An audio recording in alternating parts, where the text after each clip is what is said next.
My name is Lucas, and tonight I'm working the graveyard shift with my coworker, Mia. We thought it would be a quiet night at the 7-Eleven, just the hum of the lights and the sound of rain on the windows. But as the clock struck midnight, the store became a place that didn't follow the rules of the living. Shadows moved when they shouldn't. Whispers slithered through the aisles, and we realized too late that something was watching us, and it never intended to let us leave. I never thought a night shift at the 7-Eleven would feel like stepping into another world. The rain outside was relentless, drumming against the windows in a rhythm that felt almost alive. Neon signs from neighboring stores flickered in the wet streets, casting colors that danced across the slick asphalt like shards of broken glass. Inside, the fluorescent lights buzzed overhead, harsh and unrelenting, making every corner seem sharper, every shadow deeper. I moved through the aisles, stocking shelves and arranging snacks, trying to keep my mind on the mundane tasks, but the silence pressed in around me like a weight. There were no customers, not a single car in the lot. It felt as though the world had stopped somewhere beyond the doors, leaving me trapped in the sterile glow of the store. It started subtly. I noticed a man standing near the refrigerated drinks, staring at the floor. His coat was soaked, dripping onto the tiles, but he didn't seem to notice or care. He didn't move, didn't breathe audibly, just remained rooted to the spot. At first, I thought he was a delivery worker who had wandered in early, but the longer I watched, the less sense it made. He didn't touch a thing, didn't glance around, didn't even shift his gaze from the floor. My hands shook slightly as I tried to focus on my task, but the sense of being watched grew. Every few seconds, I caught myself glancing back, half expecting him to have vanished, or worse, to be closer. And then he was gone, as if he had evaporated into thin air, leaving only a small puddle of water where he had stood. The tile around it was dry before. My stomach twisted, but I forced myself to breathe and move on. The air seemed heavier now, oppressive in a way that made my chest tight. I tried to convince myself it was just fatigue. But even as I straightened a stack of soda cans, I couldn't shake the feeling that the store itself was holding its breath, waiting. My gaze wandered to the glass doors, streaked with rain, and for a moment I swore I saw something reflected there, someone standing behind me, but when I turned, no one was there. The store felt alive, as if the shadows themselves were shifting, slinking along the edges of the aisles, watching me. And then I noticed it. On the condensation of the front glass door, a message had appeared. The letters were scrawled unevenly, dripping slightly as if formed from water, not written by any hand I could see. Don't leave. My heart slammed in my chest. I scanned the parking lot, the dark streets beyond. But there was no one. Nothing. My instincts screamed to get out, to call someone, but the words held me in place. It was as though the store itself had made the warning, as if it could see my every thought. The fluorescent lights flickered, casting the aisles in alternating shadows, making the shelves look impossibly tall and the corners impossibly deep. I stepped back, my shoes squeaking on the wet floor, my mind racing. Every instinct screamed that something was wrong, that I should leave immediately. But then the lights hummed louder, the buzzing vibrating through my skull, and I realized I wasn't alone. That figure, the man, had returned, standing just beyond the checkout counter now, face hidden in the shadow of his wet hood.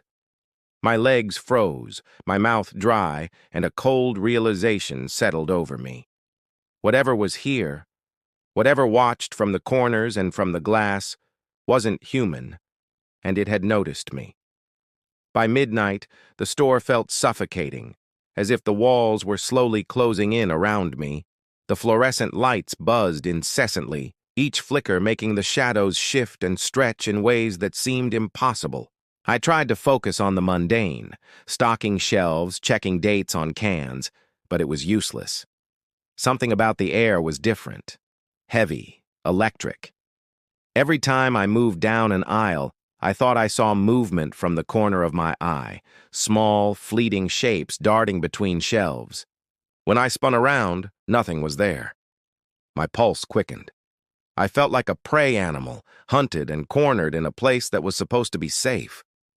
I went to the back of the store telling myself I was imagining it, but the sense of being watched only intensified. The hum of the freezer seemed louder, almost like it was whispering to me. Soft syllables I couldn't quite hear but felt vibrating against my skin. My reflection in the glass of the refrigerator caught my eye, and for a moment I froze.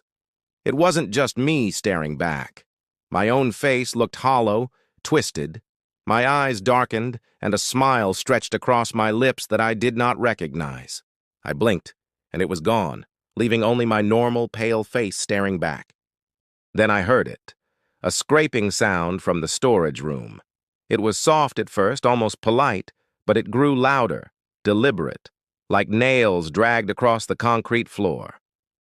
I hesitated, my heart hammering, but I had to know what it was. Slowly, I opened the door. The room smelled faintly of damp cardboard and bleach. The shelves were neat, stacked with boxes and cans, everything in its proper place. And yet, at the very top, a single can had been knocked over. It had rolled across the floor, coming to rest just at the threshold. My breath caught in my throat. I bent down to inspect it, and as I did, the can suddenly shot toward me as if propelled by some invisible hand, striking my leg with a force that left a painful dent. My knees buckled, and I stumbled backward, panic flooding me.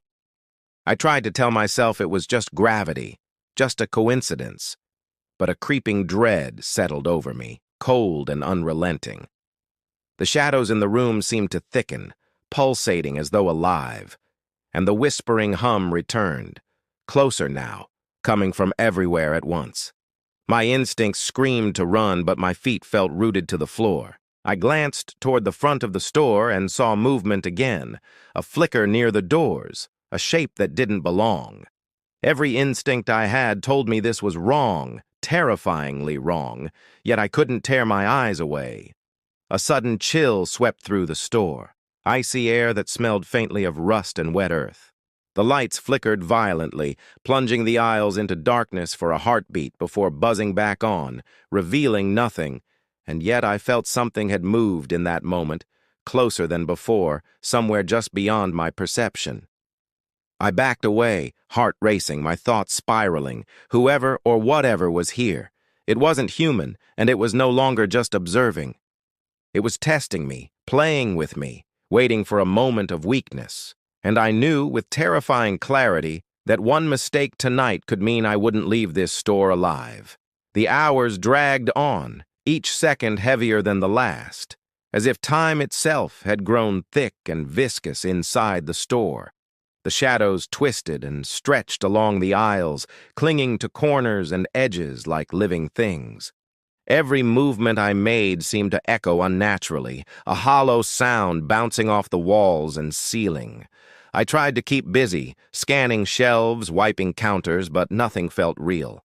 My hands shook, and my mind kept replaying that figure from earlier, the man in the soaked coat standing silently watching me. I tried to convince myself he was just a hallucination, a trick of exhaustion, but deep down I knew better. The hum from the freezers grew louder, vibrating through the linoleum floor and into my chest. It was no longer a simple appliance sound. It felt purposeful, deliberate, like the store itself was breathing. I followed the hum toward the back, toward the restroom, my legs moving almost automatically, guided by some irrational curiosity I could not resist. The door was slightly ajar, and faint steam curled from the edges, though I hadn't seen anyone turn on the water. The smell was faint, acrid, a mix of cleaning chemicals and something sour, rotten, almost metallic. I pushed the door open slowly, expecting emptiness. Inside, the tiles were smeared with something dark and sticky, glistening under the harsh fluorescent light. I stepped closer, heart hammering, stomach twisting. My reflection appeared in the mirror, but it was not me. My face was elongated, hollowed, my eyes wide and black, and my mouth stretched in a scream that I could feel in my own throat. I wanted to look away, but I couldn't. The reflection moved independently, mimicking me at first, but then contorting into movements I could not replicate, jerking and twisting unnaturally. My breath caught and I stumbled back, barely managing to keep from falling. Then the lights flickered, plunging the restroom into darkness. I froze, listening, every nerve screaming. When the lights returned, the mirror was cracked, a spiderweb of fractures running across the glass. The reflection still stared back, but now it was grinning at me with teeth too sharp, too numerous, glinting in the flickering light. I tried to back away, my legs trembling, but I felt the room shift. The tiles seemed to stretch and warp beneath my feet, the ceiling looming higher and lower at random, like the store itself had become unstable. A scratching sound started behind me, slow and deliberate, like fingernails tracing across ceramic. I spun, expecting to see someone, anyone, but the restroom was empty. The door slammed shut on its own, and I was trapped inside. My heart raced as I pounded on the door, screaming, but the sound seemed to vanish into the air, swallowed by the store. The mirror now reflected not just the distorted version of me, but shadowy figures standing behind me, their faces pale, eyes hollow, mouths twisted in silent anguish. They didn't move except to mimic my own trembling, a mockery of life. I stumbled to the sink, my hands gripping the edges, and felt it. A cold pressure pressing down on my back, not physical, but undeniable. It was as though something unseen had wrapped itself around me, rooting me to the spot. I couldn't escape, couldn't breathe, couldn't think. And in the corner of my eye, the reflection whispered, not in words, but in intent. I was no longer alone. I was never alone. Dawn should have brought relief, but when the first pale light seeped through the windows, the store felt even more wrong than before. The fluorescent lights flickered weakly, struggling against the gray morning, but they did little to lift the oppressive weight that had settled over the aisles. Every shelf, every corner seemed altered somehow, as if the night had left a permanent mark.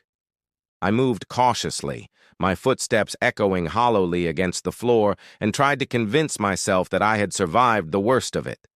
I was wrong. The registers were open, cash scattered across the counters like leaves in a storm, but no one had entered the store. Nothing had been stolen, no footprints in the wet floor, no sign that anyone had been here. My phone lay on the counter, screen cracked and black, completely dead. I picked it up, hoping for a signal, for a lifeline, but there was nothing. Silence stretched around me like a living thing, heavier than anything I had felt during the night. I turned to the security monitors, praying that they would show someone, anyone, coming to my aid. Most of the feeds were blank, static, flickering over empty shelves and aisles, except for one. The camera, pointed at the freezer in the back of the store, displayed a shape, tall and impossibly thin, its form shifting and wavering like smoke. Its eyes glowed red, burning through the grainy video, focused entirely on me. I felt my chest tighten, fear anchoring me to the spot.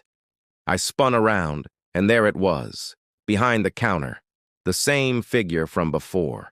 Its form was distorted, tall and skeletal, cloaked in shadows that seemed to move independently, flickering across the walls. Its eyes glowed bright red, unblinking, and I realized with a terror that clawed at my mind that it had been here all along, waiting. I backed toward the door, hand trembling on the handle, but it wouldn't budge. No matter how hard I pushed, pulled, or screamed, the door refused to open. The lights flickered violently, and I felt the air grow thick, heavy with a suffocating presence. Whispering returned, a chorus of voices overlapping in a language I could not understand, pressing against my eardrums, seeping into my thoughts. My legs gave way beneath me as I stumbled to the floor, scrambling for anything to defend myself. The shadowy figure loomed closer, its form stretching impossibly as though the store itself had warped to accommodate its shape. Then I noticed something chilling. The registers were moving on their own, opening and closing, the cash fluttering as if caught in a ghostly wind. And in the reflection of the glass door, I saw not just the figure, but myself, or rather something wearing my face. Its mouth was stretched into a grin, eyes hollow, reaching for me from within the reflection.